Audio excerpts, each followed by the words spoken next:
Watercolor Wednesday, I guess.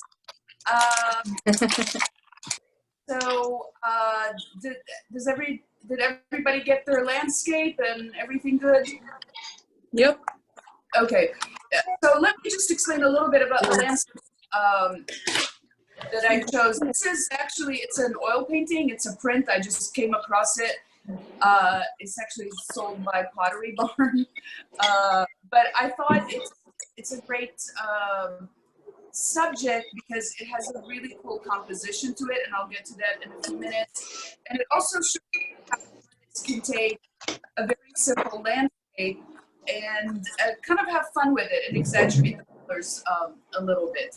So what I'm going to do today is I'm going to show you some different techniques that you can use in landscape. I'm working on a kind of a large scale because I think you'll be able to see that a little bit better. I might not actually cover as much ground as you will. Smaller piece of paper. So Justin, can we go to the phone? Oh.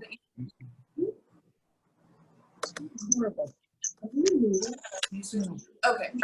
So actually, you see here, I have the image on my iPad because, like everyone, I'm kind of struggling to print these out in the right size. So I have my 2 cups of water. I always like to have 2 just to make sure I don't have to get up and change water. Also use 1 for the darker colors and 1 for the brighter colors. I do have my brushes. And we talked a little bit last time about the different brushes that you can use. Just for watercolor, make sure that the way you'll know that they're for watercolor is they will be soft to the touch versus something that is for acrylic or water or oil paints is going to be a little bit more firm. So the softer it is, the better it is for watercolor. We have the flat brush, which looks like it has a little pinch to it, and that will give you nice, big, even strokes. And you have the round, which is kind of round all around it. It kind of, it's like a mop. It picks up a lot of water, and it will give you a lot of coverage. So people usually go back and forth between the different kinds of brushes. You just have to find what you like. And I do have my just little test paper. That's always a good idea to have. And I do have my watercolors over here. And we're going to start. So there's so many different ways you can start a landscape, but before starting it, let's talk a little bit about composition. Typically in a landscape, you want to think of it as being 3 parts. So we have our foreground, which is what is closest to you. You've got your middle ground, and that sometimes in a seascape or in certain settings would be water. And then you have your background. So you've got 3 areas that you are working on, and that typically is not going to change in a landscape. Anything additional is going to have to fall within those 3 areas. So this is part of what is called the rule of thirds. In art, you always want to think of your surface being in 3 different parts, horizontally and vertically, and try to create interest in those different sections. So that's part of it. What I really like about this landscape composition in particular is that it has these diagonal lines that are going through, and that always creates a lot of interest. It's something that's very simple. It's not additional work for you at all, but it really does give it some visual interest. So the very first thing when you're painting a landscape that is from a photo or something that is in front of you, you need to decide on those 3 sections and how much of each one you're going to be showing. And that very much depends on the color palette you're leaning more towards, or if you find something that is more interesting to you that you want to work on. Let's say the foreground has flowers, you want to include that, so you might make that bigger. You like the clouds, you can make that part bigger. So there's really no rule to how big those 3 sections need to be, but you want to make sure that you kind of don't have them too even, because you want to avoid getting any symmetry. So the very first thing I'm going to do is I'm going to map out my painting, and typically when I'm not using a pencil, which I really don't recommend you do in with a watercolor, especially landscape, is I'm going to use a color that's going to be kind of friendly to my color palette. So I'm going to use a brown with a little bit of blue. So I'm going to take one of my big moppy brushes, and I am going to take some blue. You see that? And I'm going to take some brown. And I'm going to show you that color here. So I'm getting kind of like a grayish brownish color, and it's a color that's going to blend in with all the other colors, so it's not going to create any conflicts for me. So think of this as being the pencil that we are using, except that it's not pencil and it's going to blend in nicely. I'm just making a bigger quantity because I do have a larger surface. So just to make this clear, when I'm painting, for you to paint as well, and or you can watch, so it's completely up to you. So we are starting. So the very first thing I'm going to do is I am going to kind of make the decision on the sizes of each ground. I have my 3 grounds, and I'm going to start with the bottom. I'm going to keep it pretty close to what they have. So I'm not really going to change the proportions from the painting much. So I'm putting down my first section, which is the foreground, which is the one that's closest to you. Now my middle ground is really cool because it's on the diagonal. So I'm going to just very lightly put it in. And now I have the rest is the sky. The next thing I'm going to do is I am going to put in the elements. And this is a time where you probably want to edit what you're doing. For me, the one thing that really sticks out here, and I'm not a fan of it, is this little house that is there. I just think that it's odd. There's no other man-made elements in here. So I think I'm going to do away with it. I think I'm also going to move this big tree a little bit more to the right because it's almost central. This is just my preferences.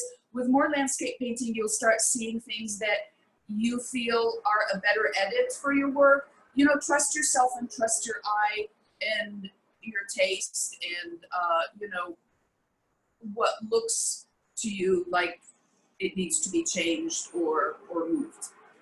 So I'm going to get some greens going over here. And remember that greens are, you can have a million greens and you'll never find the right one that's actually ready-made. So you want to think of your greens in 2 ways. The first thing is that green is made of 2 colors, which is yellow and blue. So each green that you use is going to have kind of a bias to it. It's either going to be leaning more towards the yellows or it's going to be leaning more towards the green, towards the blues. So you have to think about the color and if it's leaning more towards the yellows or if it's leaning more towards the blues. And that's how you start separating them. Now, greens that are kind of further back or greens that have a little bit more of, you know, kind of a dusty look to them, that's when you're probably going to add a little bit of brown just to give it that far away kind of muted green. So for these trees over here, and the reason I'm going to put them in right now and somewhat fill them is because they really are kind of the subject that I have. They're kind of anchoring everything together. So I'm going to put them in to make sure I like how they look. So I'm going with one of the dark greens over here. It's almost like it has a lot of blue to it. It's really pretty. I'm going to take any greens that you find, just kind of put them. You want a nice green palette. So I'm just putting straight out greens up here. I'm going to go to this light one over here. Okay, so this in the middle here is going to be my darker area. So I'm going to take it a notch further. I'm going to put a little bit of brown, and I'm just kind of going to, oh, that's not brown. That's brown. Okay, just mute that color a little bit. I'm just going to add a little bit more green. So I'm getting kind of a darker green over here. And what I'm going to do is I'm going to put just a little bit more water to give myself some more to work with. And I'm going to put in the trees. So when you're first putting them down, you know, you're really just going with a very, just adding a little bit of water to stretch this. Again, you will not have, your page will go a lot further than mine because I'm working on a huge piece of paper. So I've got the big one in here. I'm gonna go to the ones that are over here on the side. Again, I'm using the big moppy brush. Okay, and I am going to put, there's one more over here. I'm gonna add just a touch of that blue turquoise because I want to be able to separate my trees and see them separately so I don't confuse what is what. Again, I'm going back to a little bit more of a blue green over here. Okay. So now I'm going to go with a slightly brighter green. So I'm going to go back to that light green over here. I'm going to put a little bit of yellow to it. And I'm going to put these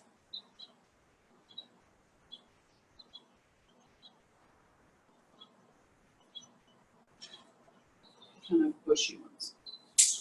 Okay, so now I have my trees, which are holding kind of the all three sections together because it's crossing from the foreground, and I probably should pull this one a little bit further down. There we go. So it's actually crossing from the foreground to the middle ground to the sky. So they are anchoring. We're gonna play with the shapes. We're gonna play around with the size a little bit, dimensions, and but they're in sketch form right now, and that's what you want. The next thing I'm going to do is I'm going to put in that mountainscape that's in the back, and it's blue, which is, I think, really pretty. When you see hills or mountains like way in the distance, they are going to have a really cool color to them. Typically, you'll see some purples, lavenders, blues. They kind of get that, especially if there's mist, they're going to get that color to them. So I'm going to take a blue over here.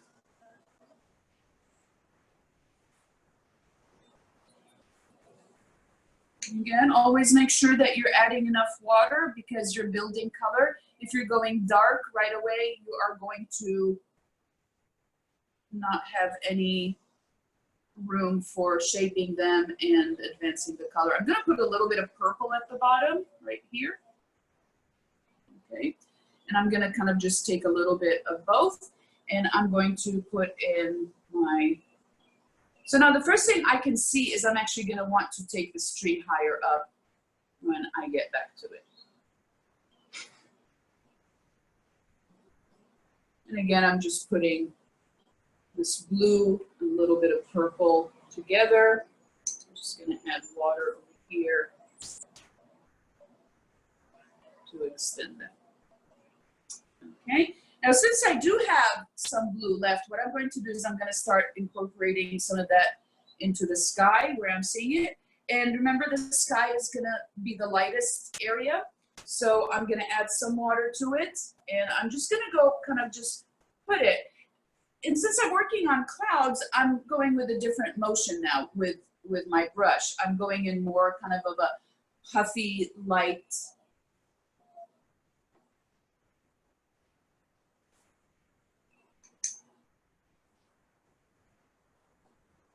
Okay.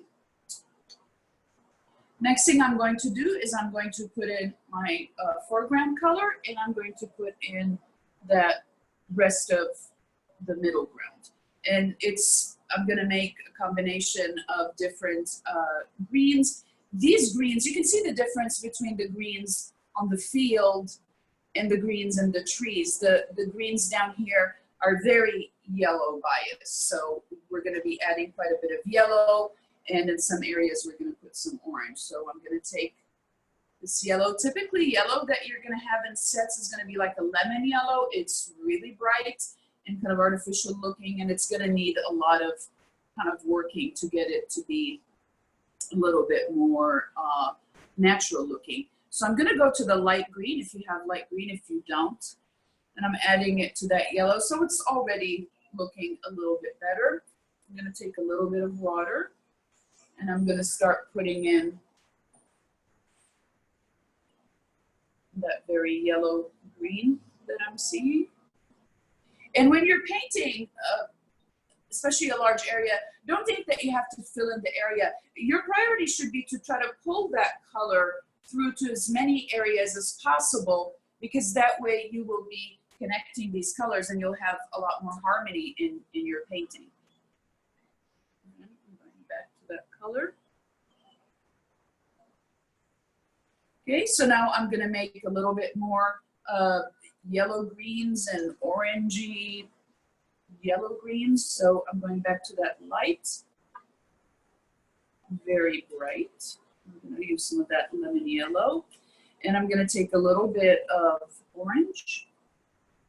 I'm getting a really, really pretty color here. The first place I'm seeing it is right there in between those two trees.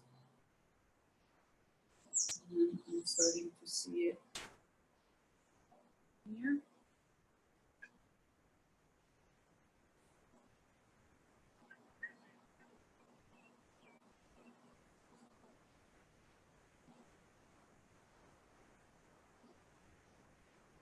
I'm going to make a little bit more of that color.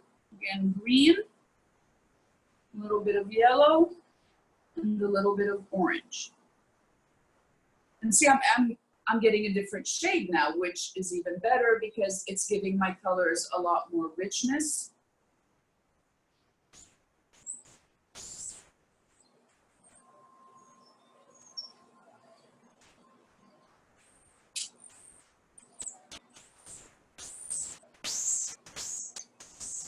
And the cool thing about, landscape painting is, you have a lot of liberties with landscape paintings because, you're not trying to get a specific perspective, right? The only perspective that really matters is, if you have trees, the ones that are going to be closer to you are going to be a little bit bigger. If you have things that follow a row, they kind of need to be going into the same direction. So your overall perspective has to do with near and far.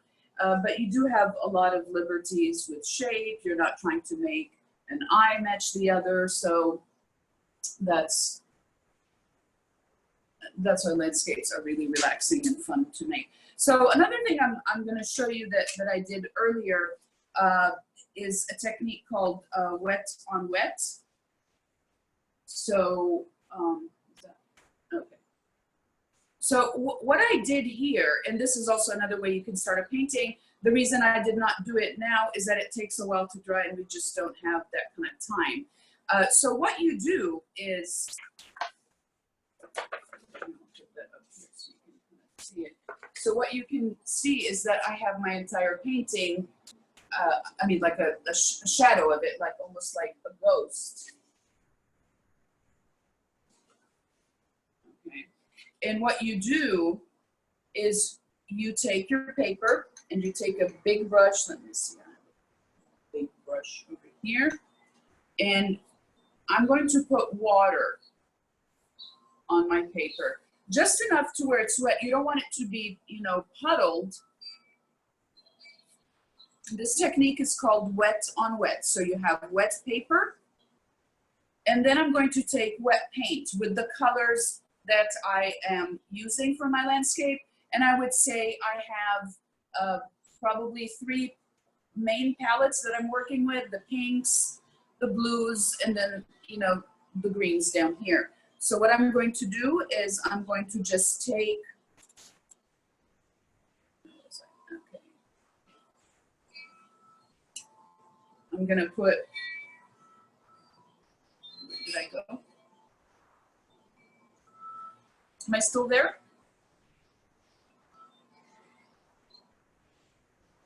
Justin?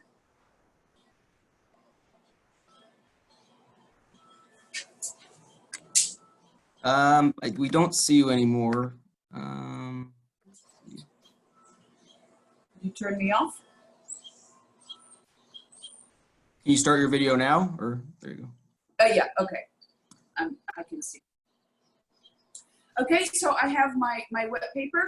Again, remember, you're gonna be working on it flat so it doesn't drip, but for visuals, I kind of need to just have it at a little bit of a tilt. And I'm going to take my paint, depending on which color. I'm not gonna do the whole thing so we can get back to ours.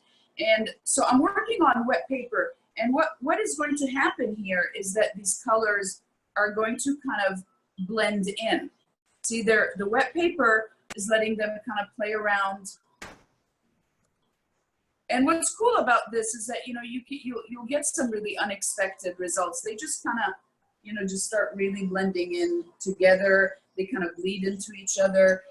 It's a really fun technique to use, and this is primarily used for landscapes. So I'm gonna put some pinks up here, a little bit of blues.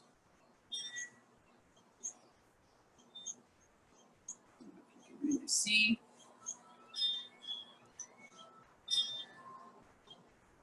So again, this is called wet on wet technique, and I'm going to put in that mountain. And you're going to see the colors are going to start kind of meshing together. This is a great technique to use if you're doing something like a sunset where you're having a gradation of colors and you want them to kind of all blend into each other. It's not a technique you want to use when you're wanting to do something that has a lot of precision to it. So how about we take a look at what everyone is doing? Justin, if I okay, yeah. No. I'll show my face. Can you show me? Yeah. Okay, It's leaking. looks great. Suzanne is the professional. Very. Also have. Oh. I let the paint drip. I'm sorry. Yes, I think of that. Oh, Jerry, that looks fantastic. It's really good. As Yeah. dark as usual. About it. What are you gonna do? It's just not. Kina, can I see yours? Ooh. Looks really good. Just be careful when you start, Kina, when you start doing that that hill that's in front of those blue mountains. Make sure that you get it inclined, okay? Because then everything in your painting is going to look like it's going down. So just make sure that you break it up a bit, and I'll talk to about that when we get back. Sharon, can you see yours? Okay, It looks needs great. work. It needs Yeah. work. Make sure I'll redo it and send you the better one. looks good. Pam, Okay. Pam, can I see yours? Yeah, hold on. Very nice. Susanna, I saw yours. Phyllis? I'm offended. I'm trying to listen. Beautiful. Wonderful. I did ignore half the things, Kayla. Nuera and Shadin, can I see? Ooh. Wow. That's Nice. You No. awesome how they're all so different. Always. And Carol? So different. They're so bad. You can't even tell what Oh, it is. Carol, that's gorgeous. Beautiful. Carol is a big landscape fan, but Yours is beautiful. beautiful. And they I are let, much I easier. let the paint drip. It's very And when good. I spritzed it, and Usha, I just let the paint drip down.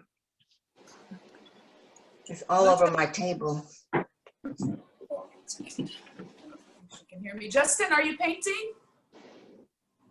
No, Coward. I'm learning from the best though. I This was time. going to tell you that you had to paint. Oh, So, but I wasn't going to do that. I'm not very confident in my, I don't know, art skills, but maybe that's my confidence. Well, a lot of people are not. Just honestly, it just takes practice. And Yeah. for people that are really just starting out with watercolors, landscapes are the way to go. I mean, just it's the best. But I think you jumped the gun a little. I mean, there's not many subjects that can change the color of Yeah, the you can. sky, blue to pink to orange. Your mountains on this. It's really just such a relaxing subject to do. And there's so much, you know, stock images that you can look for, or just looking out your window. I mean, there's really a lot to work from. Does anyone have any questions so far? Yes, no, maybe? Okay. All right, so we're going to go back. Okay, so there is one color that I want to talk to you about. And so I'm using actually two sets of watercolors here. This is my fancy schmancy watercolor box, my my very fabulous French paints that are very special to me. And then I'm using just, you know, just a regular, that's kind of what we use in class, those of you that come to class. They're absolutely fine. I typically will use the finer ones for portraits because I need a lot of transparency. And these are actually made, they have honey added to them so that when you open the box and you start painting, they're kind of already moist, so you don't need to, you know, scrub that hard or get them to start working. So that's, I mean, just one of the perks. But there is one color. If you are going to buy, you can buy these little pans individually. You can buy them and you can just stick them in your box or just have them on the side, or you can buy it in a tube. If you are going to buy any color, this is one of my favorite colors, and I use it. I kind of just put it in every single thing that I paint, and it's called Opera Rose. So I'm going to show you. It's kind of a bright pink.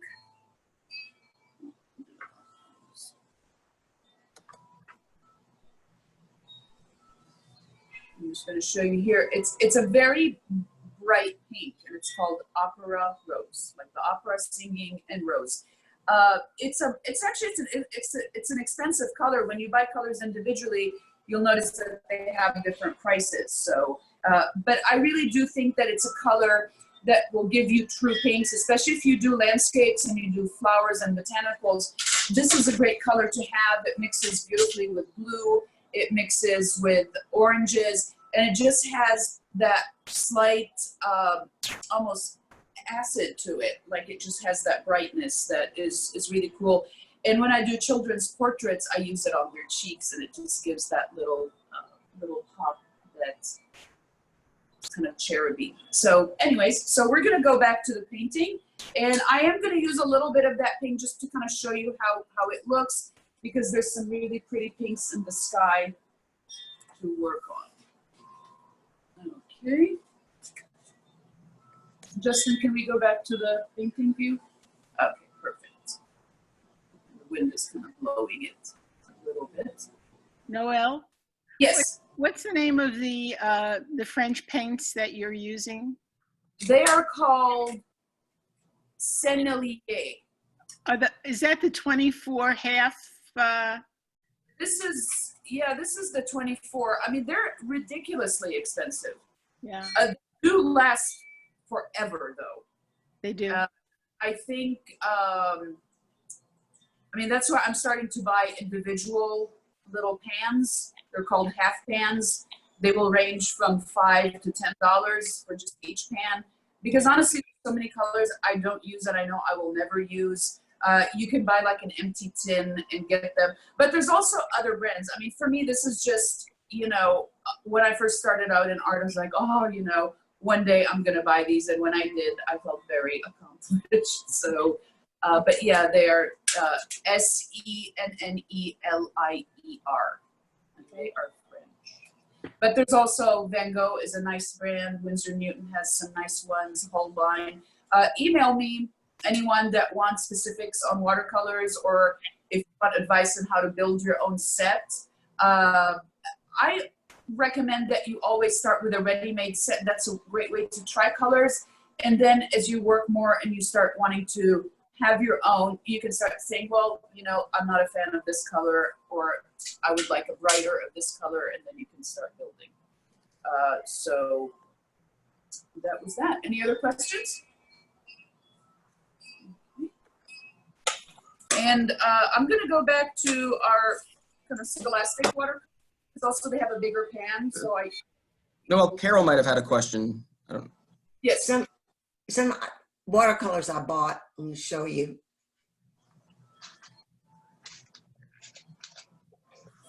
Me. Okay. Oh. Oh, that's so fun. That neat. They look. It looks like makeup. Are they good? Do you like them? I do. I'm not using them now, but they're pretty good quality, I think. What's the brand? Miss You Love or something. Oh, I've never heard of those, but I mean, that's They're a nice, really not bad. yeah. I just purchased those on Facebook and I haven't gotten them yet. That's where I got these. And I was afraid that I had made a bad purchase, but I'm glad to hear that they're good. I've made a lot of bad on Facebook, but this was from Facebook as well. That reminds me, for those of you that are Houston local, I went to Michael's a couple days ago, and I thought I'd get, you know, some more supplies for demo. They are pretty much in the store out of everything. So you are better off ordering online. If it's not what you want, you can return it. But other than really not wanting to go, people were not social distancing. I can tell you that for sure. All the crafters were in my face, but they were really, I mean, incredibly low on art supplies, especially things like watercolor paper. So you are much better off ordering online. And again, you know, call me, text me, email me if you need help getting an art supply list together. Okay. Can I ask a quick question? I have a question. Yes. Sorry. What's the difference between watercolor paper and like regular paper? That's a good question, because a lot of people, so watercolor paper, first of all, is thicker. Mhm. Okay. So when you're putting in water, there's two things you want to happen with your painting. Is you want the paint to stain the paper, take it, because, for example, copy paper has a slight gloss to it. It's not going to get absorbed.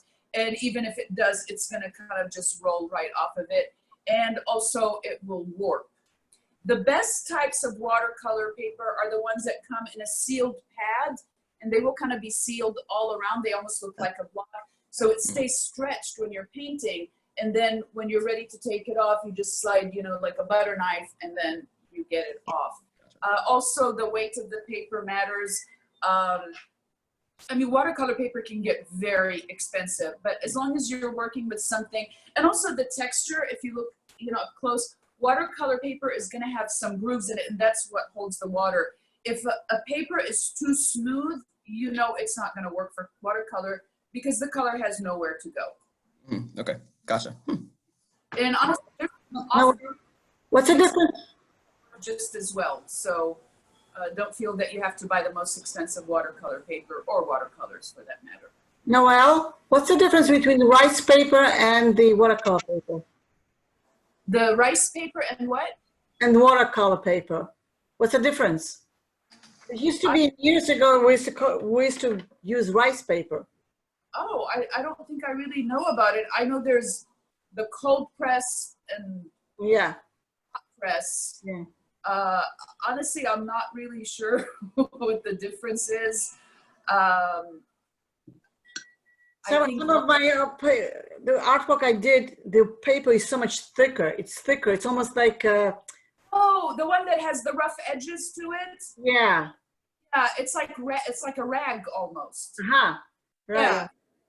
I mean, that's very, very fine watercolor paper. I think you really have to be at a certain level to be using that paper. It's very, very, it's almost like you touch it and it almost like is like a cushion. Right. Yeah. I think I have some. I'll pull out some next time to show everybody kind of the difference. Okay, anything else? Okay, we're gonna go back to painting.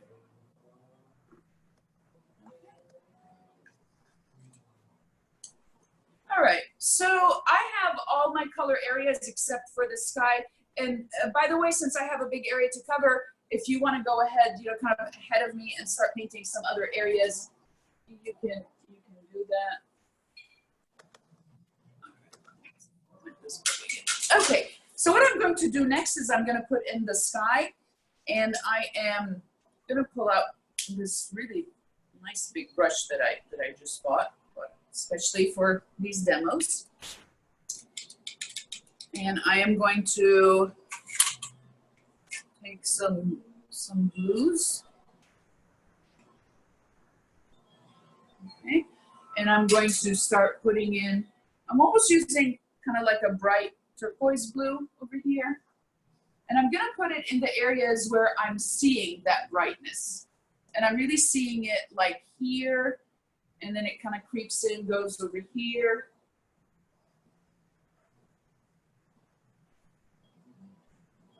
And I see a little bit of it over here. And since I still have some of that color, I'm gonna see where else do I see it in the painting. And I'm seeing a little bit of it over here. Okay, so now I'm gonna go with a different shade blue. So this one was kind of a bright blue. I'm going to go with more of a blue that's a little bit cooler. Almost has a little bit of purple in it. This color. And I'm going to, now can you see the difference between the two blues? Now with the sky, you really want to use a lot of water because you want it to look like a sky and you want it to look like clouds. And make sure that you do leave some whites. I'm not seeing like a true white anywhere in there, but make sure that certain areas stay light. Need to make a little bit more of that blue. And now I'm going to combine the two blues together, kind of that bright blue with that more cool blue, and I'm getting a third blue, leaving some spaces because I want to exaggerate that pink. I just think it's so pretty and kind of gives the landscape interest. Okay. So I'm going to use some of this opera pink that I have and I love so much. Now, if you don't have that, which I doubt that you will, a red or a magenta will do just as fine. I'm going to take some of that pink.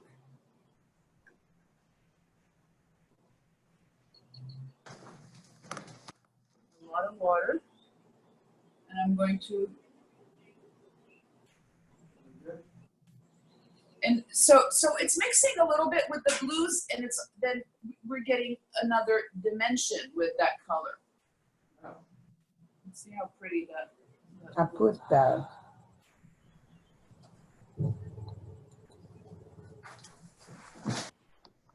And since I do have this pink, I'm going to see where else I can use it on my landscape. I see a little bit of it in the hills. And that way it's going to connect with the rest of the colors. There's kind of like whispers of it, like at the bottoms of the trees. I don't know if you're seeing that over there. And it really is complementing the greens. Again, if you don't have that color, red, purple, any mix of them, I'm going to use a little bit of warm tones now for the sky because there's like pops of orange. So I'm going to take some orange. On these set, there's a dark and a light orange. I'm gonna take this darker one over here.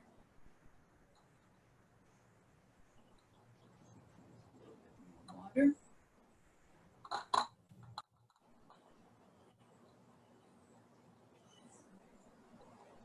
And make make sure it doesn't mix too much with the blues. You almost want to put it next to the paints, because if it mixes with the blue, you're gonna get kind of a muddy color, which you probably don't want to have in the sky. I'm gonna take even a little bit of yellow, with that orange.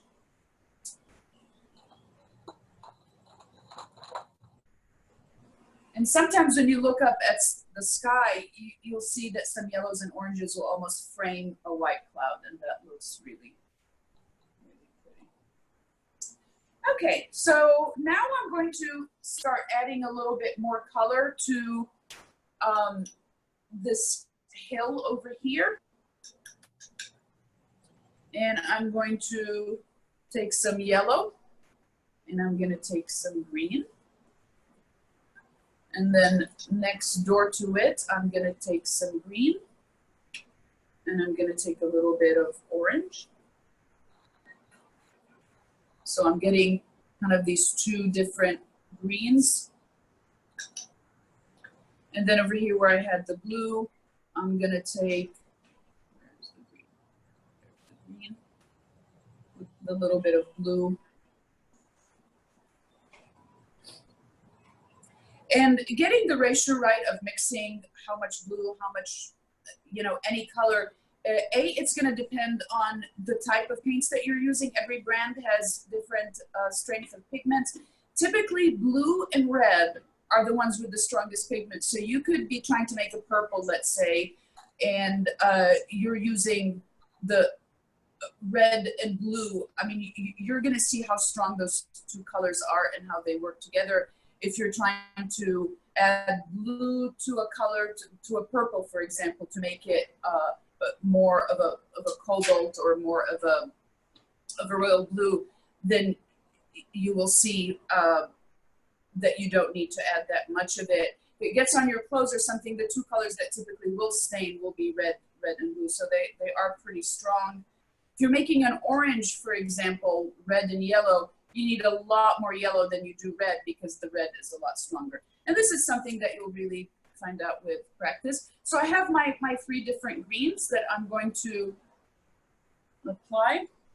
And on the top here, I'm gonna put a little bit, and see what I'm doing, and that's something I told you, Kina, about, is you have two different diagonals here. You've got this one, and then you've got the one with the mountain. In order for it not to look static, you want to make sure that the lines are not following each other. So try a little bit to just, you know, break it and have it be different than the one on top. You know, have it just kind of go in a little bit of a different direction. And see over here, I'm angling it out so it doesn't follow the other line, because then it's almost going to look like you're going out of your picture. And take a little bit of water. I'm working outside, it's hot, and my paints are drying real quick, so you probably don't need to add as much water to the paints as I am. I'm gonna put in some greens over here.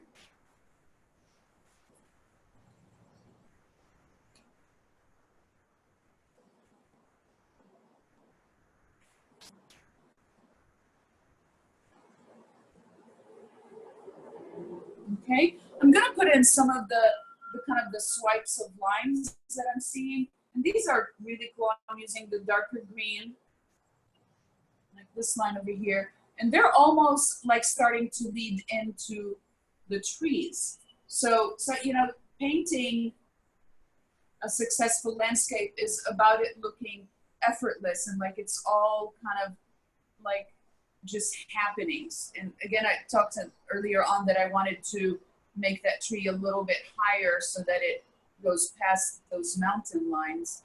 I'm seeing there's some really cool oranges around it that I'm gonna need to get back to. Again, so now I'm going around all my trees.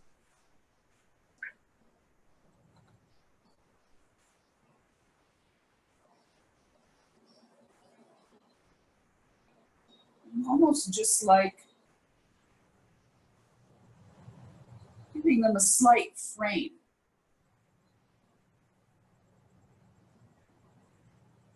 Okay. So now I'm gonna work a little bit on this tree since it's one of my main trees. And you can see the right side of it is really dark, and then they get dark over here. And then in the points, you're gonna have a little bit of darkness. These look a lot like kind of ones that Van Gogh used in a lot of his paintings, like the cypress trees.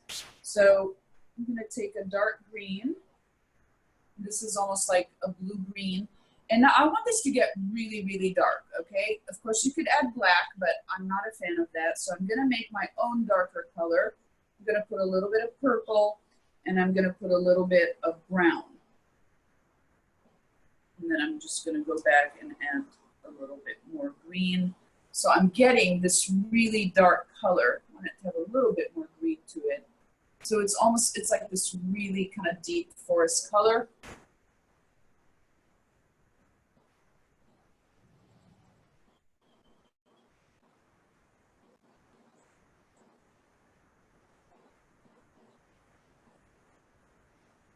And see, once I started putting in this darker color, it's starting to frame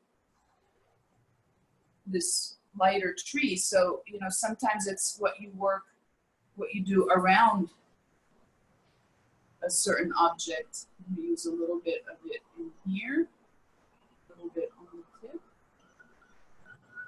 I'm gonna go use a little bit of it in here. These are all kind of like lead-in lines that are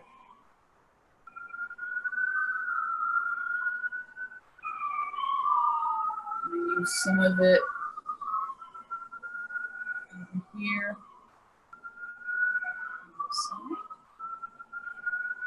Okay, so now I'm going to do a little bit of this kind of olive green. So an olive green is a somewhat muted green. So what I'm going to do is I'm going to take a light green over here. And again, you can buy 500 greens and you're still going to need to mix them to get them exactly how you want them to be. So I have this green over here. I'm going to put a little bit of orange.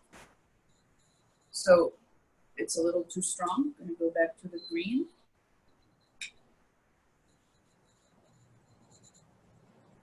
I think that's better. I'm getting more of a true olive. And I'm going to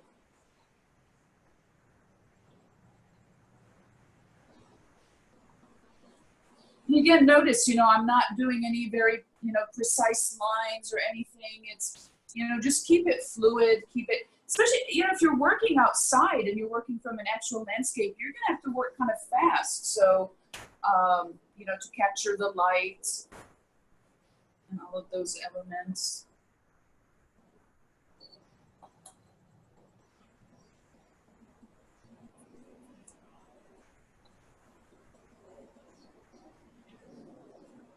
Okay, I'm going to work a little bit on my foreground. You can really see how it's starting to pop. Actually, before that, I'm going to go back to that mountain just a little bit.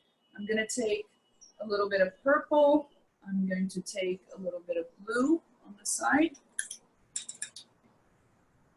And I'm glad I got 2 cups because the one that's doing the greens has turned really green right now. Add a little bit more blue. Okay. And what I'm going to do is I'm going to find a little bit darker where it seems to be, you know, behind this green hill.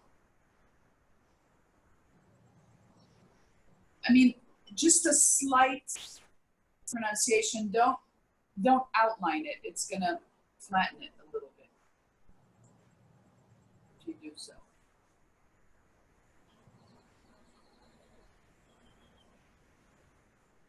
Okay. And since I have that blue, I'm gonna see where else I can use it. There's a little bit of it over here. And also there's a little bit of it over here. And you know, it takes a while to be able, for some here, to see the colors. You know, sometimes you're just seeing a hint, and a lot of artists, you know, exaggerate that color. It's not that you're turning something into a different color. You're taking one tone that it's acquiring and you're just, you know, putting it on steroids kind of. So I'm going to work on the foreground a little bit. So I'm going to make a lot of that kind of that warm green, yellow, orange color. I'm going to take this very bright lemon yellow. I'm gonna add some orange. And I'm gonna add a little bit of green. So what I did here is I almost have like a split palette, so I can take from both of them. They can mix, I can use them separately, but they're gonna give me a lot of really nice different shades. And again, the goal is to move around your painting. Some of it up here. I'm even going to put some of it in here.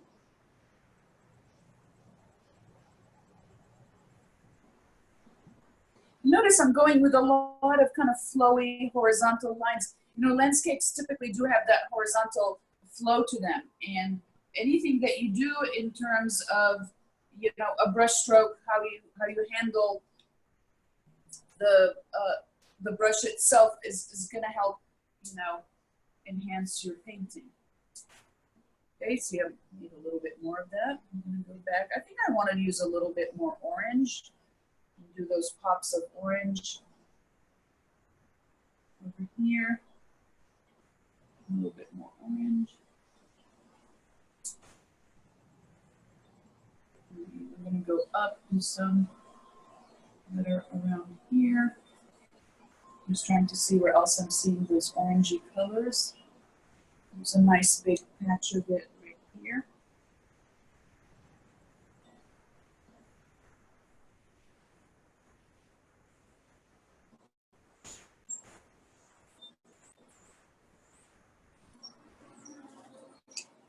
I'm going to go a little bit over here. And see, because I didn't put one color in one area and just kind of stayed there until it's all covered, I really am getting a nice range of colors, giving it a lot of depth and a lot of movement.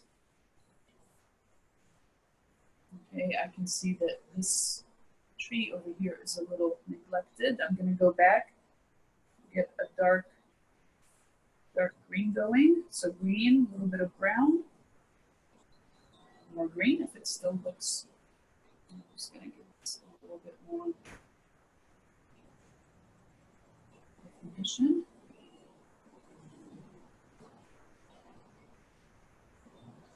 And see, now I'm putting this darker green over here, and it's really giving this tree a lot of depth. Can you see how much it's starting to move back and forth?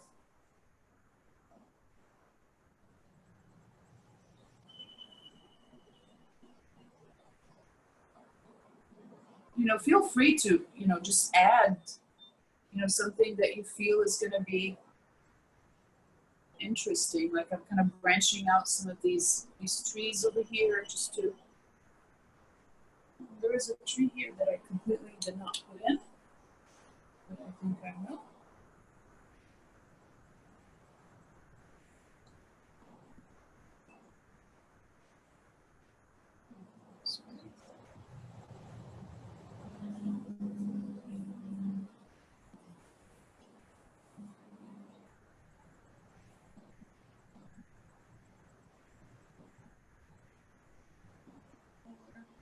I'm gonna just have my lines just kind of, you know, just trickle out a little bit.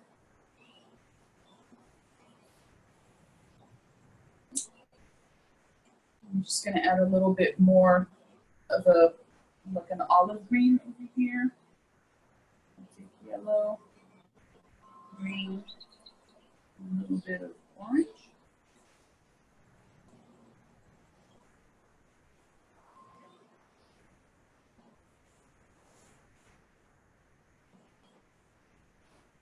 Put some of it just in the hills just to not have them be like a stark blue.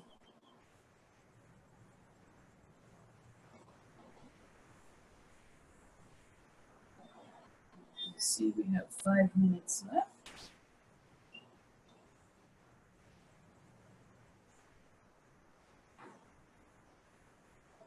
Okay.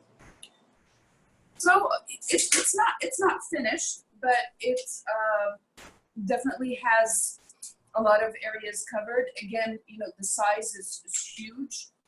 So if you're working on a smaller size, I think it would still need a little bit more work, but as long as you have everything that you need to work with, then you can move on.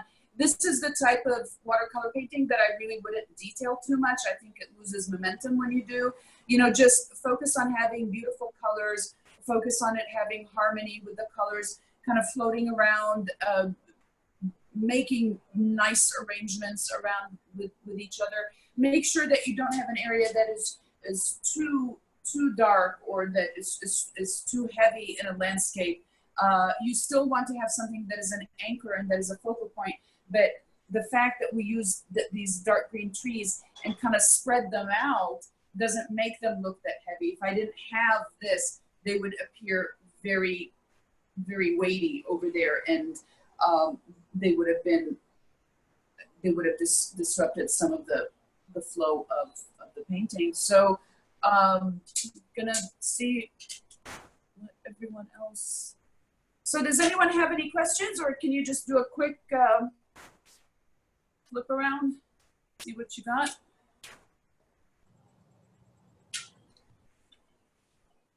That's beautiful, Phyllis. That sky is fantastic. The clouds look great. Lucia, can I see yours?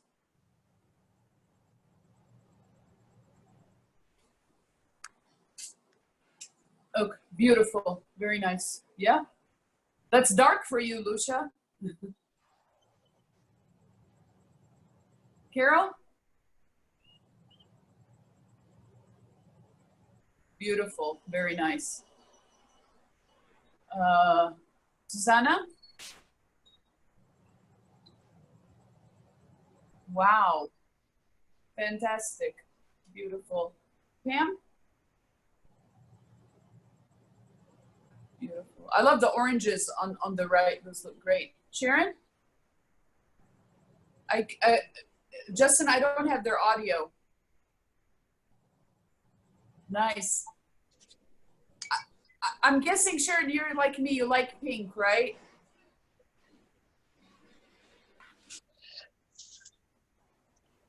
I can't hear them, Justin. Are they muted? I'll work on it. Okay.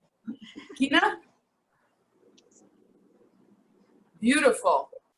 Yes.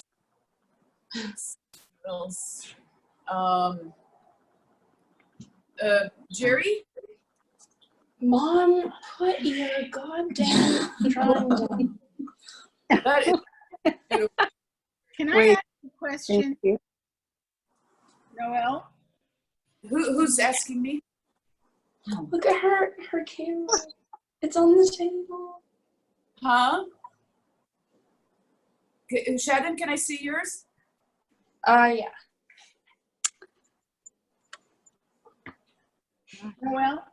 Nice, beautiful. I love, like, it's really got a lot of color to it.